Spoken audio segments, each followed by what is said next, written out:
Life is a vast panorama, yet also simple fare. Remaining calm and unruffled, he brings warmth to the world.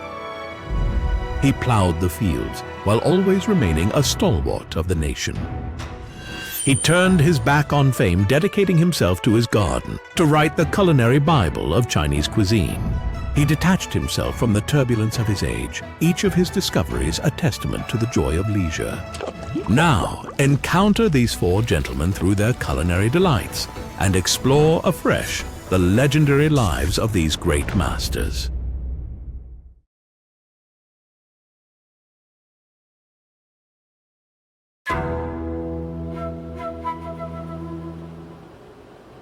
在下袁枚，字子才。我呢，爱吃，爱修建园林房屋，爱旅游，也爱花烛全食，玉器、酒器。哎呀，名人字画更是要收藏的。至于这书嘛，一定要有。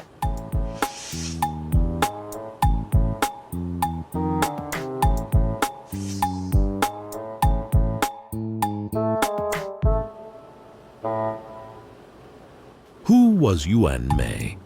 Perhaps you haven't heard of him.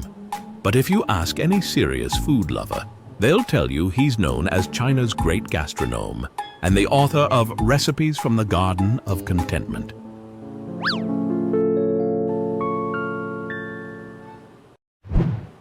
Perhaps Recipes just sounds like an ancient cookbook, but it's more to it than that. Recipes from the Garden of Contentment is one of the definitive guides in the culinary world. Yuan Mei spent 40 years gathering over 300 recipes, clearly detailing the preparation of ingredients from land, sky, and water, along with the cultural context of each dish. What made a classical scholar become a renowned culinary expert and write such a masterpiece of gastronomy?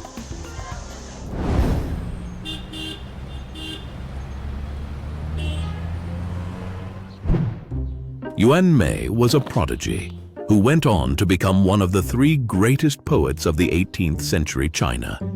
His spirit couldn't be confined by the rigid rules of the time, so pursuing high office did not interest him. As such, he found himself exiled from the capital to serve as a county magistrate.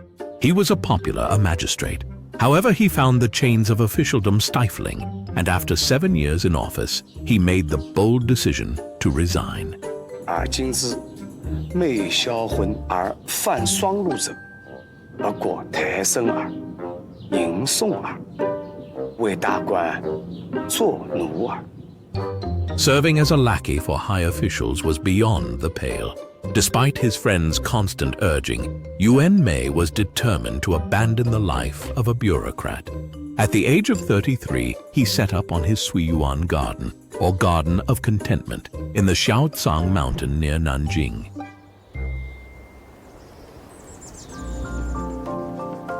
The purchase of Suiyuan Garden cost Yuan Mei 300 taels of silver, a significant expense for someone who had just resigned. With his official salary gone, how could he manage? Ever resourceful, Yuan Mei devised a plan. He invested heavily in a thorough renovation of the garden. He tore down all the walls, allowing free entry for scholars, and gradually filled the garden with pavilions, exotic rock formations, antiques, and books. 放鹤去寻三岛客，任人来看40花。妙哉！ As the garden became complete, it began to attract visitors. Suiyuan Garden was a popular gathering place for scholars, but to make it financially viable, wasn't something missing? Yes, the food. This was Yuan Mei's specialty. After his guests had enjoyed their meals, they would often recommend Yuan Mei for writing biographies or inscriptions. As his commissions grew, so did his funds, allowing him to host even more gatherings in the garden. The name Suiyuan suggests a sense of ease in Chinese. but the food provided there was anything but carelessly prepared.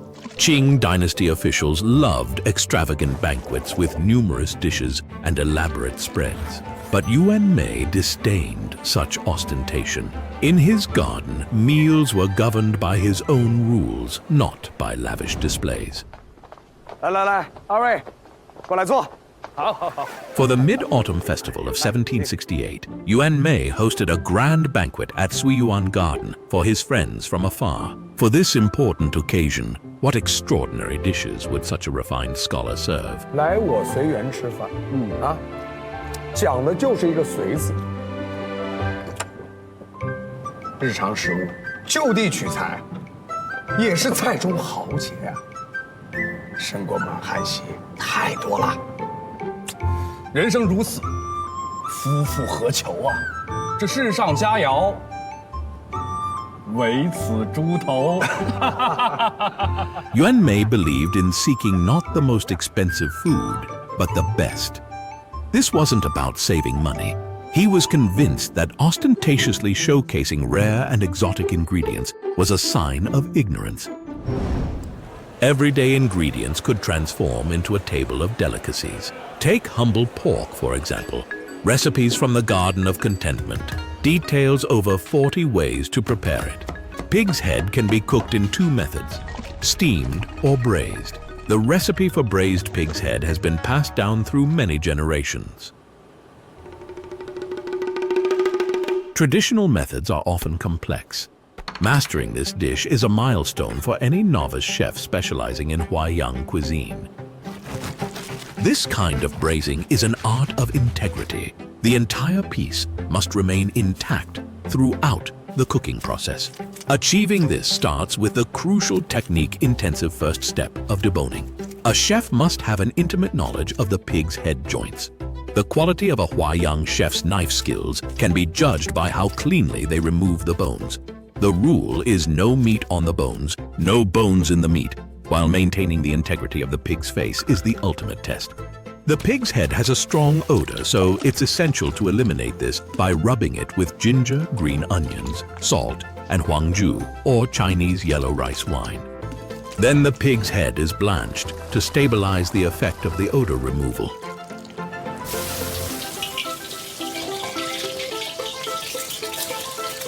The choice of braising liquids is critical.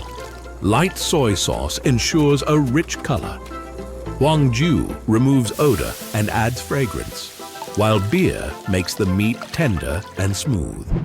我们原先用的时候啊，是甜酒，但我没有想到这个啤酒和黄酒啊，也有此功效。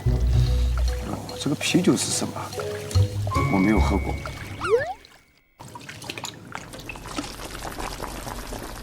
To braise properly a pig's head, controlling the heat is the key. It needs to be boiled vigorously for about half an hour and then simmered over low heat. How long for? Yuan Mei revealed the secret in recipes from the Garden of Contentment long ago. 收干以逆为度，然后揭开锅盖，此则走油。 As the braising liquid reduces, the fatty parts are boiled out, and the stewed meat retains its succulent richness, achieving the perfect texture.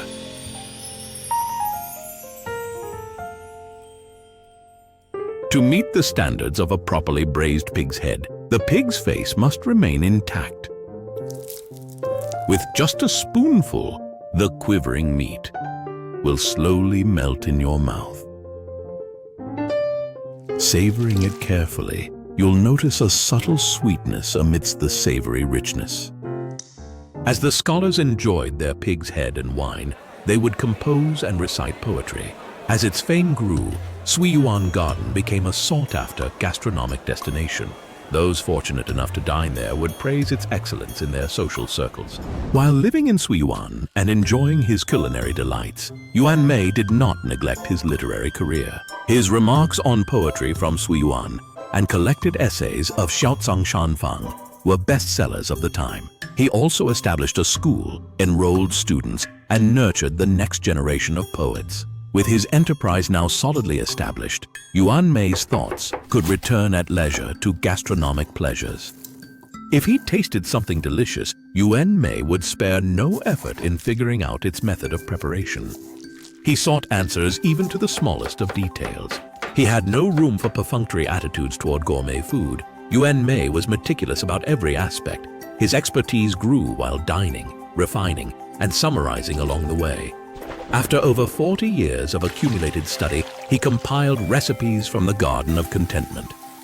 This culinary masterpiece is brimming with insights and advice. 我是一个老吃货嘞，正儿八经的老吃货哎，我是野美的忠实粉丝。 Wang Lihua from Nanjing is a gourmet and a devoted fan of Yuan Mei. What does he learn from his idol? Both cooking techniques and meticulous attention to detail. 上烹调在，姜用福姜，现场干火，油用香油，去生生熟，酒用酒酿，因取糟粕；醋用米醋，需求清冽，不可丝毫错误。 In Yuan Mei's culinary philosophy, the intricacies of seasoning are crucial. Wang Lihua too deeply believes in this. Just by using fermented wine lees to make a rice wine sauce, Wang Lihua can distinguish and create different styles and tastes by region. 我家糟很多，肥源食堂上面讲，凡是吃物皆可糟，这是宁波的板糟，很香。 第二个就是绍兴的这个香糟，第三种是上海的糟，味道呢更偏浓一些。宁波、上海人呢，他们呢喜欢偏甜一些，而这个杭州跟绍兴啊，它是比较偏咸一点。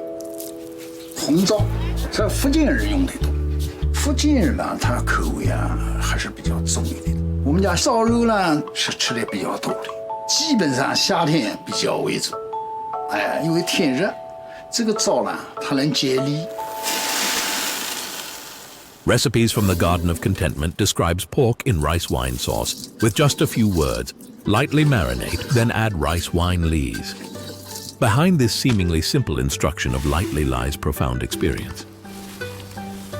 In Yuan Mei's lightly marinate process, pork belly is marinated with Sichuan peppercorn salt, causing a slight oxidation, moisture loss, and tightening of the muscle tissue.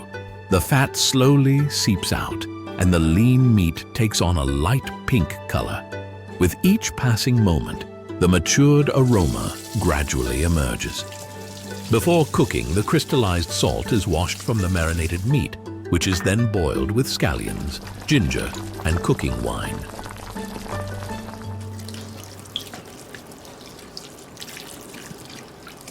How is the soul of these dishes, the rice wine sauce, made? Mix the wine lees left over from brewing with huangju. After settling, filter out the clear liquid. Then simmer it with a variety of spices. Good rice wine sauce follows a simple standard, authentic and refined. Authentic implies a rich flavor that evokes a slight intoxication from the wine lees. Refined suggests a fresh aroma with subtle spice undertones. Once the rice wine sauce is cooked through and cooled, it's ready for the next step. Dishes prepared in rice wine sauce require great patience. After being taken out of the pot, the pork belly needs soaking in the cooled sauce for 6 hours before slicing into pieces. With a savory saltiness and a hint of sweetness in its aftertaste, combined with the aroma of pork, a well-balanced pork in rice wine sauce is ready to be served. 哎呀，美味来喽！哎呀，烧肉，这个烧肉啊，烧肉。那个我就喜欢吃糟肉，真好吃，真好吃。色香味俱佳哦，绝对。糟味龙虾，颜美，他要是知道世界上还有这么一个美味，他恨不得从地下爬起来了。打个嘴巴子都不能丢掉。来，你们讲的小龙虾是什么东西？哎，我好想尝一尝哎。 Some gourmets describe dishes in rice wine sauce as having a flavor richer than wine and subtler than fermented soybean paste. It embodies a serene taste born of life's ups and downs with a hint of worldly wisdom. 欢迎品尝牛奶鸡蛋醪糟。 Turning through recipes from the Garden of Contentment, one can't help but wonder, was there any culinary skill that Yuan Mei didn't know about? But here's a surprising fact. Yuan Mei, renowned as China's great gastronome, didn't actually know how to cook. So, where did all his culinary expertise come from? This brings us back to Yuan Mei's philosophy of having no set rules. Every superhero needs a sidekick. Yuan Mei always employed specialized chefs. One of them was particularly celebrated, Wang Xiaoyu. Wang Xiaoyu was a well-known figure in Nanjing at that time. It was said that the aroma of his dishes could be smelled from 10 steps away, stopping people in their tracks. But was he really that good? Yuan Mei put him to the test at interview. 听说没你不会做的菜啊？那都是可以的。可是你可知道，我原本出身寒门，这每餐饭的费用不高啊。 小人自有办法。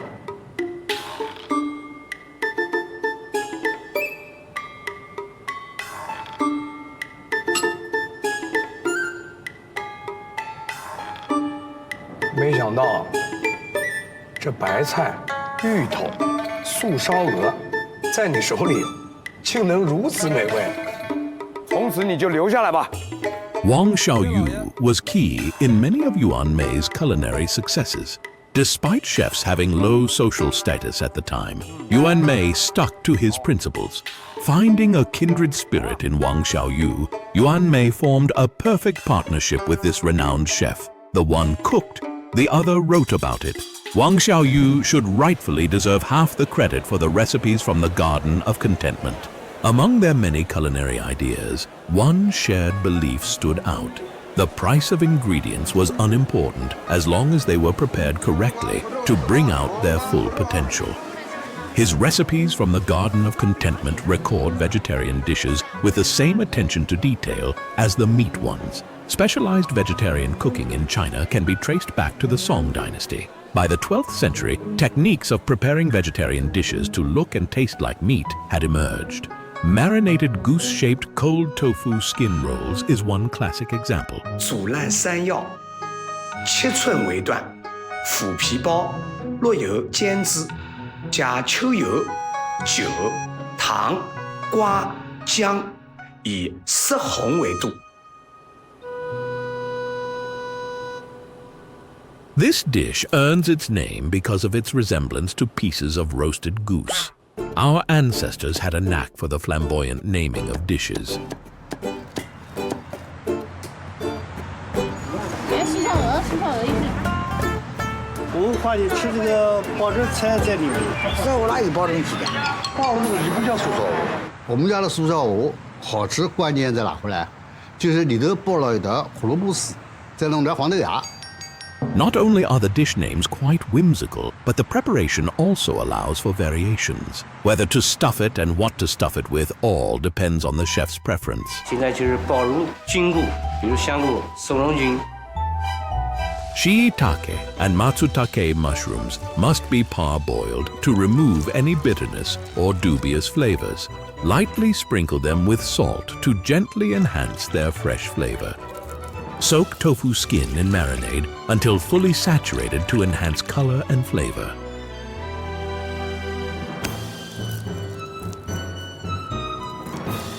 Dry the tofu skin rolls stuffed with mushroom threads for 40 minutes. It is then ready for the next step. Fry the tofu skin rolls in oil at 140 degrees Celsius until cooked. Then raise the temperature to 180 degrees Celsius and fry for another 40 seconds.